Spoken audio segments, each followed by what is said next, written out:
여러분 안녕하십니까? 미국 트럼프 행정부의 국방 정책이 한국과 일본 등 동맹국들을 통해 대중국을 억제한다는 점이 다시 한번 확인됐습니다.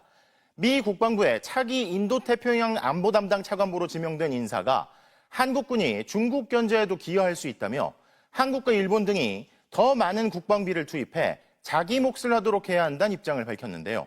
중국과의 관계도 고려해야 할 우리로선 이중의 부담이 될 수 있을 것으로 보입니다. 첫 소식 신재웅 기자가 보도합니다. 트럼프 대통령이 지명한 존 노 미 국방부 인도태평양 안보 담당 차관보 지명자는 상원 인준청문회에서 중국의 팽창을 미국의 가장 큰 안보 도전으로 지목했습니다. 한국계 미국인인 존 노 지명자는 청문회를 통과하면 트럼프 행정부의 인태지역 국방 정책을 구체적으로 설계하는 역할을 맡게 됩니다. Looking at their historic unprecedented military growth, the actions that they're taking also in the Taiwan Strait, South China Sea, I think really those actions really speak for themselves. 중국이 서해 잠정조치 수역에 무단 구조물을 설치한 건 한국을 위협하려는 목적이 있다면서 한국군은 주로 대북 재래식 억제에 집중해야 하지만 동시에 중국을 억제하는 데도 기여할 수 있다고 밝혔습니다. 중국 견제가 단지 미국 중국의 문제가 아니라 한반도 안보 지형의 변수라는 점을 부각시키려 한 것으로 보입니다. 그러면서 동맹국들이 자체 국방비를 늘려야 한다고 강조했습니다. We need our allies and partners in the region to do their part, including Japan, including Australia, Republic of Korea, Taiwan. 또 주한미군에 대해선 유연성과 비용 효율성을 높이겠다며 감축 가능성을 시사해 타이완에 대한 중국의 군사적 위협이 현실화할 경우 한국의 안보 부담은 배가 될 수 있다는 우려도 나옵니다. 주한미군의 감축 또는 유연성 때문에 줄어든 재래식 억제력으로 대북 억제를 주도하면서 다른 한편으로는 중국을 견제해야 하는 이중의 어려움을 겪을 수밖에 없습니다.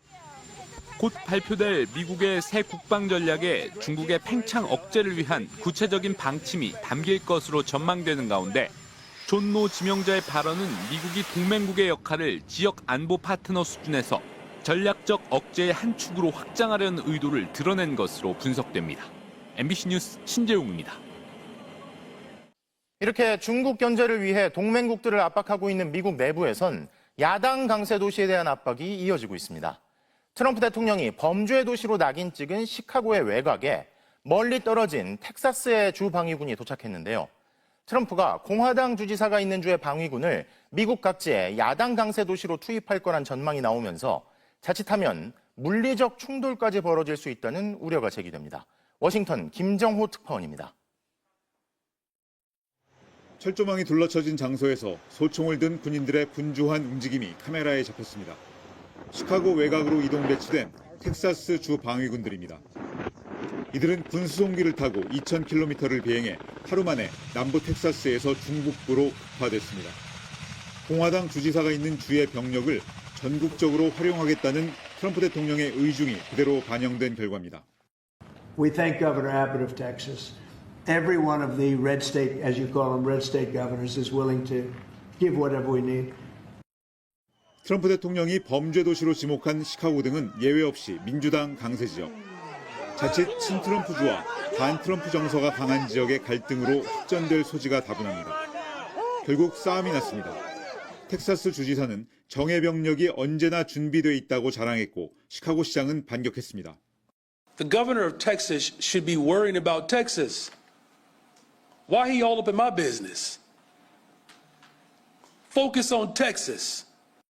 트럼프 대통령은 반란법 발동도 또 위협하고 나섰습니다. 명분 없는 군 투입이 법원에서 잇따라 가로막혔지만 자중은커녕 한술 더 떠 폭동 진압대나 쓸 법을 흉기로 휘두를 태세입니다. If people were being killed and courts were holding us up or governors or mayors were holding us up, sure, I'd do that. I mean, I want...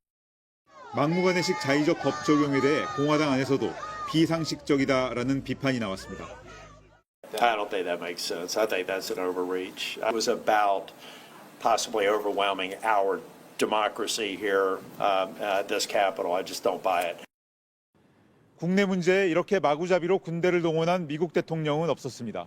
진짜 치안이 목적인지 다른 의도가 있는지 의심받을 수밖에 없습니다. 워싱턴에서 MBC 뉴스 김정호입니다.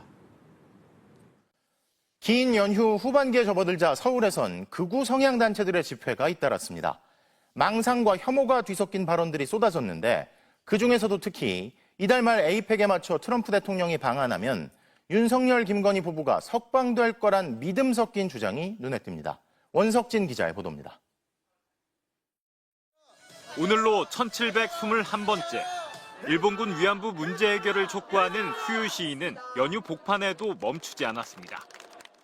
새롭게 될 일본 총리에게 분명히 밝힙니다. 이제 얼마 남지 않았습니다. 피해자들이 살아계실 때 사죄하십시오.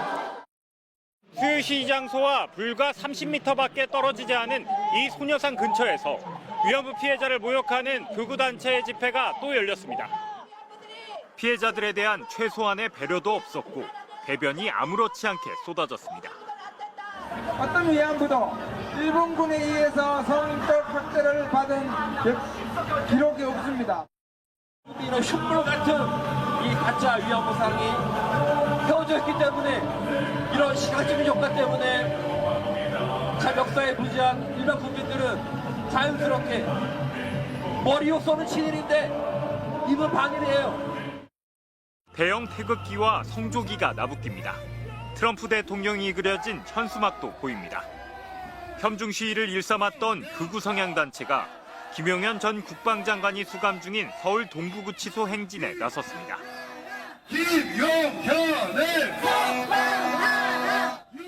이들은 트럼프 대통령 방한을 계기로 윤석열, 김건희 부부가 석방될 것이란 믿음을 드러냈습니다.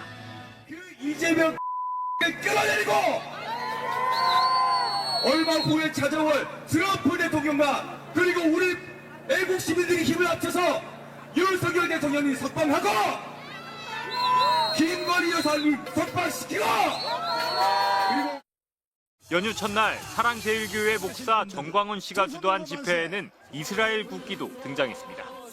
마이크를 쥔 전 씨는 국민 저항권을 선포한다면서 이렇게 주장했습니다. 국민 저항권을 선포합니다. 이재명 대통령은 4.19